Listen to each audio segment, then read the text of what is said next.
Essa loucura de investimento esportivo, foi do nada? Como é que foi? Que você caiu de paraquedas ou você falou assim, pô, sempre fui um cara que gostei de futebol? Como é que foi essa vibe aí pra você iniciar nesse mercado? Não, cara, eu sempre gostei de dinheiro. É? A verdade é essa. Eu nasci, minha família é bem humilde, a origem. Meus pais vieram do interior. Minha mãe é de Dracena, meu pai é de Tupã. E vieram pra cá, enfim, sem nada. Meu pai pra tentar a vida aqui. Então, eu sou o filho mais novo de 4 irmãos. Meu irmão disse que eu já nasci na época da Leite Moça, né? Ele brinca porque meu pai comprava, por exemplo, um pedaço de queijo, porque não tinha grana para comprar um queijo inteiro, comprava um pedaço de queijo para dividir para todo mundo, um pedacinho pequeno. Comprava uma latinha de Leite Moça para dividir para a família inteira, um pouquinho, para misturar com alguma coisa. Eles eram dessa época. E eu, quando já adolescente, 14, 15 anos, algumas coisas mudaram, né, no nosso país e algumas coisas melhoraram. E meu irmão falava, pô, você pega hoje uma latinha de Leite Moça, taca coco dentro e come ela inteira. Ele falou, você não tem noção do que era isso na minha infância, né? Mas minha família muito humilde, então não tinha condição de ter brinquedos, bicicleta, patins, skate, essas porra todas, não tinha. Não tinha nada disso. Não tinha. Caraca, e eu queria ter. Eu até falo, eu nasci no lugar errado, porque eu sempre tive uma mania, né, de um pensamento, eu quero mais, eu não quero mais, eu quero o melhor. Era fogo. Eu ia no mercado com a minha mãe, e aí, pô, mãe, eu quero uma bolacha. Mas não era qualquer bolacha, era a mais cara. Era um Danone, não era qualquer Danone, aquele que você não conhece a marca, era aquele que passava na televisão. Pra você ter ideia, eu tô te falando isso aqui para explicar o contexto de onde entrou as apostas. Pra você ter ideia, eu fui o único filho da minha família que teve convênio médico. Caraca, porque eu odiava o hospital público. Lugar, olhava, nossa, demora muito, é muita fila, lugar não sei o quê, papapá. Não gostava. A Siri falando aqui com a gente. Conversando com a gente aí, Siri. A Siri tá aqui, querendo falar com a gente. E aí, minha mãe falou, esse moleque não vai, se ele precisar doente, ele vai morrer, porque ele não vai ficar. E aí, você pode pensar, porra, mimado, né? Pô, não é mimado, meus pais nunca me mimaram, mas eu sempre gostei de coisa boa, essa é a verdade. Eu sempre quis coisa boa. Só que chegou um momento na minha vida que eu percebi, as coisas boas não virão dos meus pais em relação a finanças. Você chegou nessa conclusão? Eu tive essa certeza, porque não tinha como. Né? Eles não tinham como me oferecer nada mais do que o que eles podiam. E aí eu percebi, ou eu encontro uma forma de ter as minhas próprias coisas, ter meu próprio dinheiro, ou não vai rolar. E aí, cara, perto dos meus 14 anos, eu comecei a trabalhar com carteira assinada com 14 para 15 anos. Caraca, sério? Eu trabalhei num lugar que fazia amortecedor de skate. Chamava aquilo de buchinha. E comecei a fazer aquilo, fiquei 1 ano trabalhando lá, aí fui mandado embora. Fui mandado embora e não entendi, chorei, né? Meu pai nunca soube que eu chorei, mas eu chorei de raiva. Como alguém me manda embora, né? Como assim? Sério? Sou incompetente, será? Tava fazendo uma graninha, era pouco, mas era uma grana que era minha. Só que foi a melhor coisa que aconteceu na minha vida, porque eu tinha acostumado a ter o meu dinheiro e agora que eu fui mandado embora, eu não tinha mais. E aí eu comecei a empreender.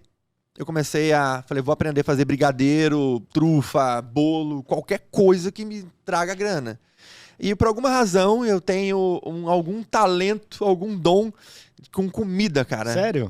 Com doces principalmente. Além de adorar doces, eu faço. Se eu pegar qualquer receitinha, se eu ver qualquer coisinha, eu faço aquilo muito fácil. Minha mãe foi cozinheira durante mais de 30 anos. Talvez eu tenha herdado esse talento dela. Né? Ou o fato de você ser o único filho a ter conseguido comer leite moça com coco. Exatamente, exato. Ajudou. E aí eu falei, vou aprender a fazer. Aí fiz um curso na Arcor, lá em Guarulhos. Na Guarulhos tem uma lojinha chamada 7 Épocas. Fiz um curso. Cheguei no lugar com o chinelo quebrado, com o joelho ralado, que eu fui andando pro centro de Guarulhos, dá 7 quilômetros da minha casa, porque minha mãe me deu uma grana, era pra comprar o chocolate. Se eu fosse de ônibus e voltasse, eu não ia dar pra comprar. Então eu fui andando. Nossa. 7 km, quebrou meu chinelo, que eu fui de chinelo. Caí, né, joelho ralado, cheguei na loja, falei, moça, eu preciso comprar coisa pra fazer trufa. Ela, o quê? Eu falei, não sei. Como é que se faz trufa? Aí ela falou, mas você não sabe? Eu falei, não sei. Ela, tá tendo um curso agora da Arcor aqui.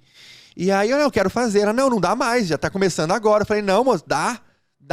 Ela, não dá. Eu falei, claro que dá, deixa eu falar com a mulher. Então eu tava obstinado, cara. Eu falei, eu quero aprender a fazer isso. Pra encurtar uma história longa, eu fiz o curso, aprendi, voltei pra casa, naquele mesmo dia fiz umas 50 trufas. Mentira, velho. No dia seguinte, o meu cunhado vendia pão na rua. Minha mãe fazia pão, ele vendia. Saía, né? Era pão integral.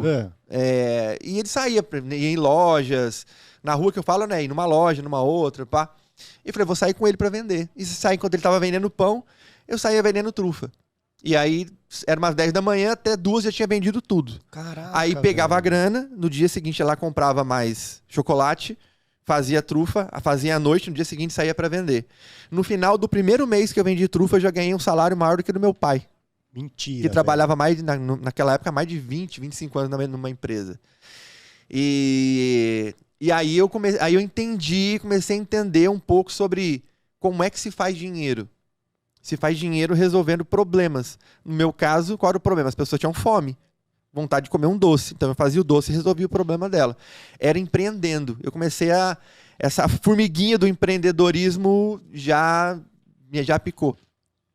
E aí, enfim, fiz isso. Aí depois acabei fazendo outros cursos. Aí me formei em enfermagem, trabalhei como concursado, uma série de coisas. Sério, velho? Cara, fiz tanta coisa. E minha vida deu todo o meu propósito de empreender foi pra roça. Chegou o momento, Edivan, isso aqui é uma loucura quando eu falo. Eu tentei tanto fazer tantas coisas na minha vida até os meus 30 anos. Tantas coisas que eu tentei e nada dava certo. Nada. Tudo que eu tentava empreender de novo, as coisas não funcionavam. E eu cheguei a uma conclusão de que eu sou cristão. E cheguei a uma conclusão. Deus não quer que eu enriqueça. Porque se eu enriquecer, eu vou pro inferno. Mentira. E eu tô falando sério, assim, não é um modo de falar.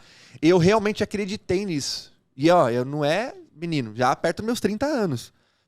Deus não quer que eu faça dinheiro na vida, porque se eu fizer, eu vou me corromper de alguma forma e aí eu vou pro inferno. Então é melhor que eu fique pobre ou tenha uma vida mais ou menos, mas que eu vá pro céu do que ir pro inferno. E eu fiquei com essa crença. Fiquei alguns anos com essa crença e parei.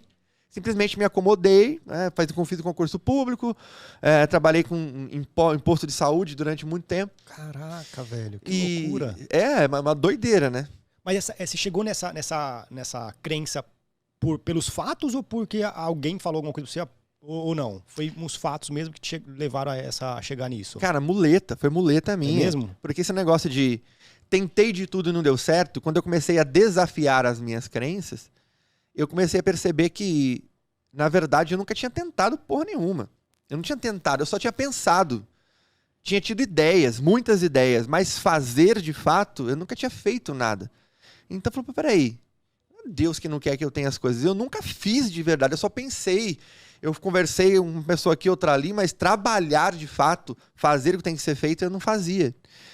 E aí, quando isso aconteceu, enfim, eu comecei a questionar algumas coisas e comecei a buscar outras fontes de renda. E comecei a usar a internet para isso. E aí eu conheci o poker. E eu sou um cara extremamente competitivo, cara. Você não tem noção do quanto competitivo eu Sério? sou. Sou demais, para qualquer coisa. Se você, às vezes você não tá competindo comigo, mas eu tô competindo com você.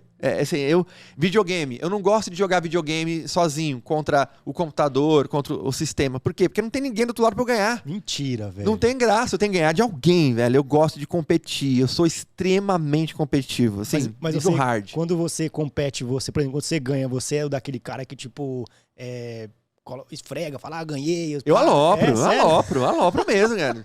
Eu tava jogando futebol no final de semana e não marquei um gol, mas dei uma caneta linda no Rubens. Nossa, eu vou falar dessa caneta com ele até o final da vida. Assim, né, daquilo que eu posso. Então, eu gosto de me divertir bastante fazendo o que eu faço. Então, eu sou muito competitivo. E as coisas que trazem competitividade me atraem. E eu conheci o poker. E quando eu percebi que o poker não era um jogo de azar, quem tá vendo aí achando que poker é jogo de azar, vocês estão muito loucos, mano. Poker é um jogo que exige competências e habilidades específicas. E uma delas é matemática, a principal delas. Quando eu percebi que se eu fosse mais competente que os outros, que se eu estudasse mais do que os outros, eu ganharia mais dinheiro do que os outros, e eu faria dinheiro mesmo com aquilo, eu comecei a estudar a fundo poker. Aí estudei com o João Bauer, com o Akari, na época com o Peçanho. Caraca, nossa, velho. Estudei muito poker. Já cheguei a ficar 18 horas seguidas jogando poker numa tela com mais de 12 mesas ao mesmo tempo. A gente fala de grindar, né? Que é ficar grindando. E fazia dinheiro com poker? Sim. Só que tem um BO no poker. No poker, se você quiser fazer grana de verdade, você tem que se profissionalizar e só fazer aquilo da vida.